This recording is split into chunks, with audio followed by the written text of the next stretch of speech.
guys, welcome back to A Spoonful of Motherhood. So today we're in our homeschool room and you can't see it in the camera, but so my middle son, bless his heart, he was asleep in his bed the other night and me and my husband were downstairs and we were just watching TV, hanging out. It was about 10:30 at night. We were thinking about getting ready to go to bed and then all of a sudden we hear a kaboom, kaboom, kaboom. We're like, oh, somebody fell out of their bed. It happens sometimes, like if you have kids, you know, kids sometimes fall out of their beds. But then we hear like immediate scream and we're like, so we run up the stairs and my son, he's 4, we pull him out because the room's dark. He shares a room with his brother and we pull him out and I just see like from his ear, it's just bleeding. And I mean like just pouring blood. And I realized that his ear had been totally split open. And I was like, oh. So I pulled him downstairs and I called my sister. She's a nurse. And I'm like, so I'm gonna FaceTime you. Like, on a scale of 1 to 10, is it a solid 10? We need to go to the ER tonight. She was like, yes. And I was like, okay. So he's screaming. I think he's in shock at this point. We call my mother-in-law. She comes and picks up my other 2 kids. And we go to the ER. Honestly, though, it was like the best ER experience of my life. We were in and out in like an hour, hour and a half. And they didn't have to stitch it. They were able to glue it, luckily. It's because your ear is just cartilage. And so it was a really clean slit all the way through. And it went through and through on the whole side. So the most traumatic part was cleaning it out and stuff. That was not fun. But he's fine. We did all that. They were able to glue it up. We left. We had to go pick up the kids, come back here. So nobody got a lot of sleep that night though.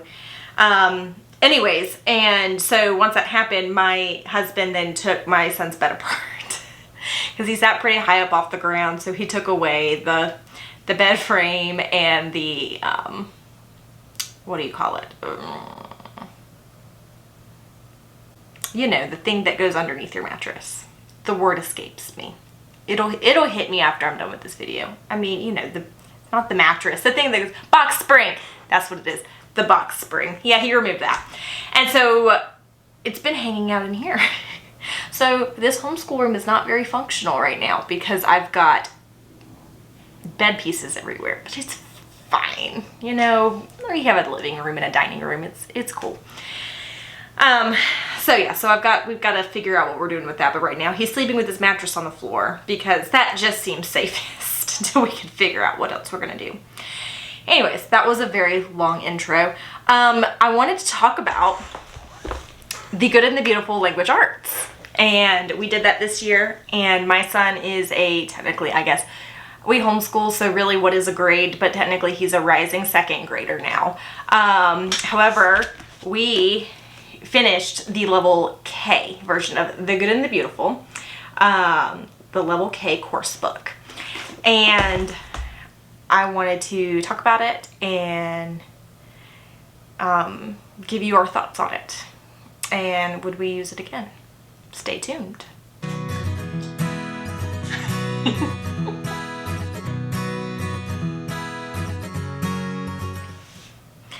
Okay, so would we use this curriculum again? Did we like it? What were our thoughts on it? I personally, as a first-time homeschooling mom, loved it for our first year of homeschooling. It was exactly what we needed. It's open and go. It tells me exactly what to do. It's simple. There are 3 parts to it. You have the course book. It's language arts, but it's all encompassing. So it's phonics, writing, reading, grammar and punctuation, spelling, literature, geography, and art. That's a lot of curriculum built into 120 lessons. But they had a really cool way of doing it that was very gentle. Will we use it again? I would like to, but I don't think it was a good fit for my son. So we have that along with the reading. Can you see that? It's the reading. These are called Reading Booster A cards. So they have A, B, and C. obviously you start with A and then you keep going.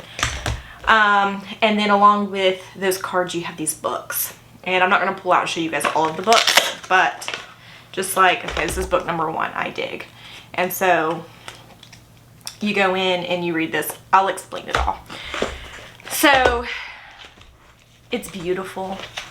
It was super gentle. I do think that it's a little more advanced than what my son did in public school, which is why we did level K, even though he'd already completed kindergarten.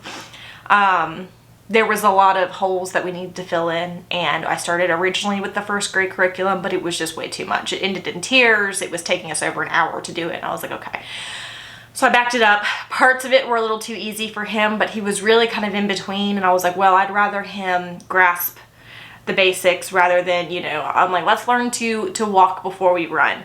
And so a lot of it was review for him, but then a lot of it was new too. And so once we got like halfway through, it was a lot of brand new stuff, which is good, which is why I think it's a little more advanced, because they go over like parts of speech and things like that too, that I don't recall him learning in kindergarten. I might be wrong.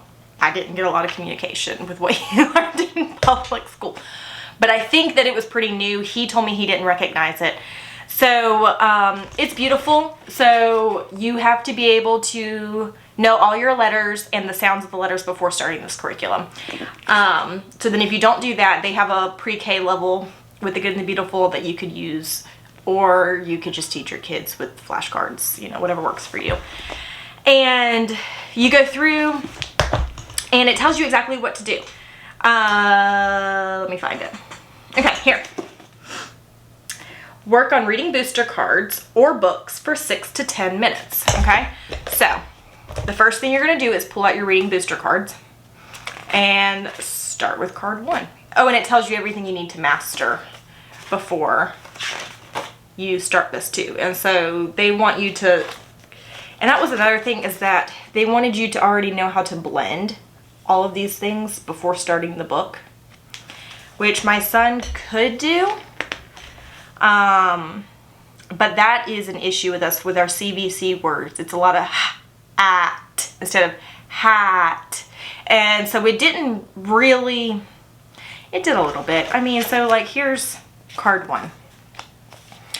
And it starts off super, super simple, right? So just blending to read CVC words. So hat, you know, and let's see, can you see it? Ham, had. And so you had to master this card before you could go on to the next one. And not all of them, when you mastered a certain amount of them, then it'll tell you, okay, now you get to read a book with it. So you have to master this. And then once that's been mastered, then you go on to the next card. Okay, so then there was a part 2. Master these, another CVC, okay? And then once you did that, then you went to this. And these were little triangles and you would read a sentence. And it says A mat fit, a mat fit in a mat fit in a hut, okay? And once you read that first triangle, then it says have the child read Booster A Book 1, I Dig, which is this, okay? And then you go through and you read it and you read it and you read it until you master it, okay? So I dig, I sit. Now keep in mind, this is the very first book of the kindergarten level. So yeah, no, it's super easy. I mix it, right? So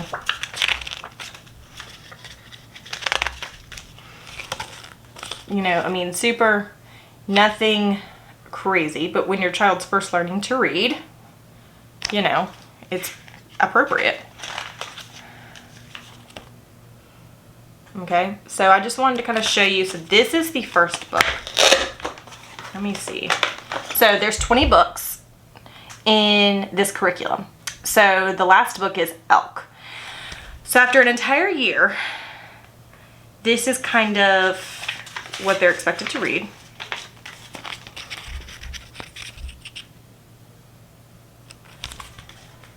And I'm not going to show you every page. I'm just going to kind of flip through and show you guys kind of.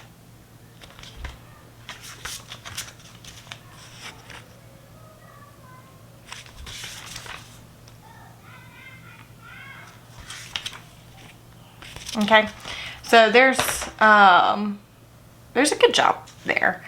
I definitely think it's still more on the gentle side, which is fine. You know, we're not in a race to learn to read. We have many, many grade levels to learn. And I just think for my son, it wasn't enough different ways to grasp it, right? So, I mean, you work on this, you read your book, and then you do your lesson, okay? And with the lesson, you know, it will reiterate one lesson to review, sometimes two, if it's a harder concept that reviews this. But apart from that, I don't feel like it was a super strong phonics program for us. As far as language arts and geography and all that, it was great. But for my son, he wasn't grasping that phonics concepts. And in my opinion, I think that phonics is going to be the most important thing that they learn in these younger years, because that is what's going to stick with them. Of course, I think that everything else is important too, but we're kind of at a standstill until he can learn to read. We can't do everything that I want us to do until he can learn to read. And he's going to use that more than he will learning art, in my opinion. So, but it was good. You know, he enjoyed it. He thought, he would tell me for the most part that it was easy. And I mean, he would have, so let me explain how a lesson went. So I'm going to just, okay, lesson 102. So this is towards the end. There's 120 lessons. So work on reading booster cards for 6 to 10 minutes. And it was kind of wherever you were in this. So it went together, kind of. They would give you stopping points. Like, okay, don't go past here until you have passed card 10 or card 20. And if you hadn't gotten to that yet here, you would pause this and keep working on this until you caught up. That we never had issues with that. We were always ahead. And so I don't think there was ever really a time we had to pause. But, you know, so this, it teaches you, so you would work on reading booster cards or books for 6 to 10 minutes. And then have the child spell the following words aloud. And then so the words that they would work on was thee, you, go, or. So then you would have them, you'd spell it aloud. Sometimes they have an app on the tablet so they can type it out. So that was cool. I like that aspect. Honestly though, by the end of it, my son was just like, can I just write it down? It's faster. If you know your letters, there really isn't a reason why you can't just write it down. But some kids, they like to use the technology. Read to the child. A noun is a word for a person, place, or thing. What is a noun? And then the child would respond. A word for a person, place, or thing. Point to the dog in the picture. Is the word dog a person, place, or thing? And then they'd answer. Thing. Yes, it is a thing, so it is a noun. Point to the girl in the picture. Is the word girl a person, place, or thing? They'd answer, person. Yes, it is a person, so it is a noun. Okay, so then it keeps going. And then they always have an activity after the lesson. So like this one, they had to cut out and glue stuff, and it was nouns. And so he cut it out, and so we had to teach him. So it was a person, place, or thing, and he had to cut all the words out. He had to read the words himself, which was great, and then he'd have to glue them into the right category. So that's cool, you know? And then he would do stuff like little word searches, and it was simple, and he thoroughly enjoyed this curriculum. I did too. I just feel like by the end of it, I wanted him to be a stronger reader, and that is totally probably preference based. There's nothing wrong with it. There are things that we learned in here that I felt like he didn't, as far as phonics goes, it didn't stick. So because of that, we are switching over to Abeka in the fall. I haven't started that with him because it's going to definitely be different. It's not as gentle, and for me, that's okay. It's going to be an adjustment for him. It's going to be an adjustment for me, but I just want him to be further ahead in reading than where this curriculum put us at. And parents are going to be all over the board with that, you know. A lot of parents love the gentle approach. I think it's great. I think it's wonderful. It really helped us for our first year. This curriculum was simple. It was easy to follow, easy to navigate. It was beautiful. You know, they did get a touch of geography and art and poems and things like that in there. And there's an app, and so on certain lessons they have you watch a video that they do, or songs or poems, and so it's fun and it's cute and it's beautiful. And I wish that the phonics was a little bit stronger, and if it was, then we would keep it. I would love to be able to just do Abeka for the year and go back to the good and the beautiful, because I love it so much. I just really need him to learn how to actually read. And so my hope is that we're gonna have 1 year of Abeka, because I don't love all things Abeka, and I'll do another video about that. But they have a solid phonics program. Everybody I've talked to, they're like, yeah, like they teach you how to read, and that is really what I want to focus second grade year on. So that's what we're gonna do. I had to pause this video because there was a sibling issue. We're all good now. I've lost my train of thought. But yeah, so we're going with Abeka this year. My hope is that we only have to do it for a year, and then we can come back to it, because I love it. And so yeah, so I will show you guys a couple of lessons and do a little flip through just to kind of show you what they do this year. So stay tuned.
That was my flip through, guys. I hope that was helpful. Maybe not, I don't know.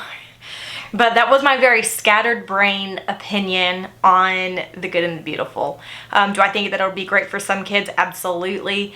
My hope is that we can get back into it, you know, for 3rd grade and continue it out, and that we will be good to go, because I love it so much. It just didn't work great for my son as far as the phonics goes. That's okay. We're going to try out Abeka this year, and hopefully it'll give us the results that we're looking for, and then we can come back to it. I do not regret using it. There is not one regret that I have. I fell in love with this curriculum. My son really liked it too. And so yeah, so that's where we are. So I hope that was helpful. And yeah, so we'll see you next week, guys. Have a great one. Bye.